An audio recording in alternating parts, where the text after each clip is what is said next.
Hello everyone, and welcome back to A Satanic Perspective. Today I'm going to tackle a subject that is very controversial for some very stupid reasons, and that is the deity known only as Moloch.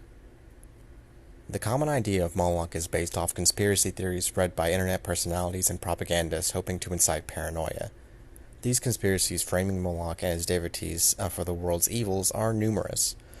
From Illuminati owl rituals during the Super Bowl halftime show, to world governments following orders of a black cube from outer space, to reptilian shapeshifters harvesting expired epinephrine from the brains of tortured and murdered children.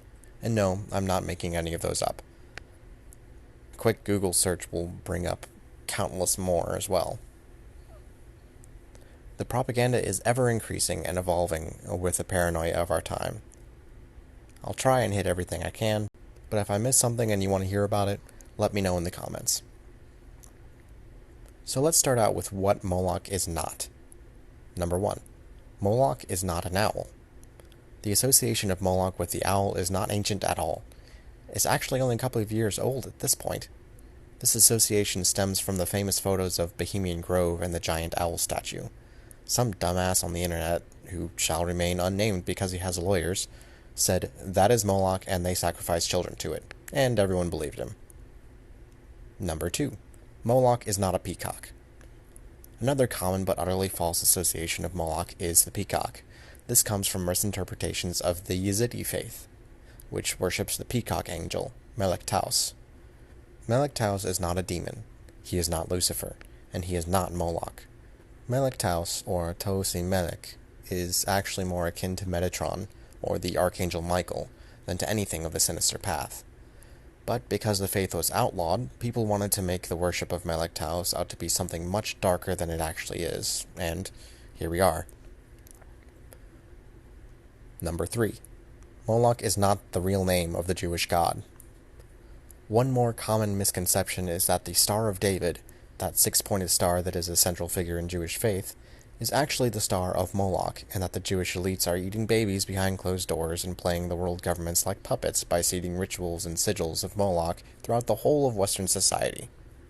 This is one conspiracy that is, like several others that you might run into, nothing more than racist propaganda used to dehumanize those of Jewish descent. Similar types of racist conspiracies have demonized cultures and ethnicities the world over. Now with that out of the way, let's establish what Moloch is.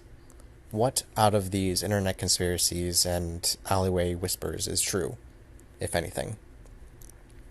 Number 1. Moloch is associated with the bull. The earliest descriptions of the worship of Moloch were associated with the bull, or of a man with the head of a bull. Often the depictions are a grand statue of this man with a bull's head, hands outstretched to receive sacrifice. While the actual nature of the sacrifice is disputed, it is most widely accepted that the worshippers would sacrifice newborn children at the altar. My personal interpretation of this account stems more from the translation of Leviticus 18:21, wherein the God of the Hebrews says that they should not give their seed in sacrifice to Moloch. Specifically, it says, "And thou shalt not let any of thy seed pass through the fire to Moloch," according to the King James Version. This is referencing a consecration rite called a passing through fire, wherein children would be passed over a line of flame as part of consecration unto the god Moloch. Yet even this could be misleading, as the name of Moloch is not a name at all, but a title. Like Baal, Moloch is nothing more than a modernized interpretation of the word for king, denoted by the Phoenician letters for M, L, and K. Thus why also vowels change in a lot of mentions. See Moloch, Molech, Melech, Moloch, etc. Thus, the verse could simply be a direction of the people to not give their children away to serve other kings or nations in battle. The actual figure of the bull to which humans were given as sacrifice may very well have been something entirely different to what we now know as Moloch, and only associated because of the title of king that was given to him. Time has a way of corrupting such tales, and the best way to keep future generations from caring about your rivals is by slandering, demonizing, and belittling them in the stories you pass down. See Beelzebub and even our American story of Thanksgiving.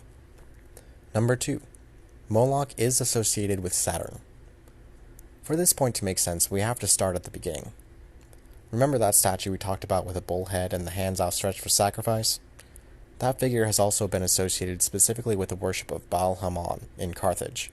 Baal-Hamon was depicted as an old man with the horns of a ram and was worshipped through human sacrifice.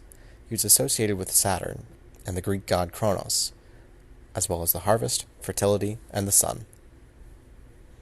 At this point, it is very easy to see where simple misinterpretation could create the concept we know today as Moloch, a Saturnian horned god of the harvest and the solar cycle of death and rebirth, associated with human sacrifice.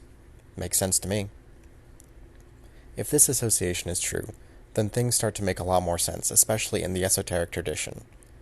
As stated before, history is written by the victors, and many will do all they can to demonize and even completely erase their enemies and rivals. But also, let's face it, many old sources simply weren't 100% reliable or honest. We have to take what was said with a grain of salt, view it from a wider perspective, and try to understand what they say in context with their culture and the state of the times they were in. On a personal level, I do equate Moloch with the figure of Baal-Hamon. Though both may simply be titles, the archetype of the Saturnian god of cross and scythe remains the same in spite of linguistics. Like with all ancient gods and traditions, we do need to update them with the times, however. Just as alchemy evolved from an esoteric form of metallurgy and chemistry into psychospiritual processes of transformation, so must the practice of child sacrifice.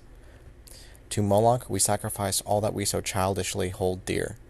To Moloch we sacrifice the child within ourselves. By passing through his flames, we are reborn into adulthood, consecrated into divine work and purified. So that is my take on the figure of Moloch. I hope you learned a few things, and I hope you continue to question. If I got some things wrong, or you have ideas and opinions on what was said, feel free to leave them in the comments below. And of course, if you have any questions or suggestions on what I should cover next, feel free to add that in the comments below as well. Until next time, my name is Kane Del Sol, and this is A Satanic Perspective.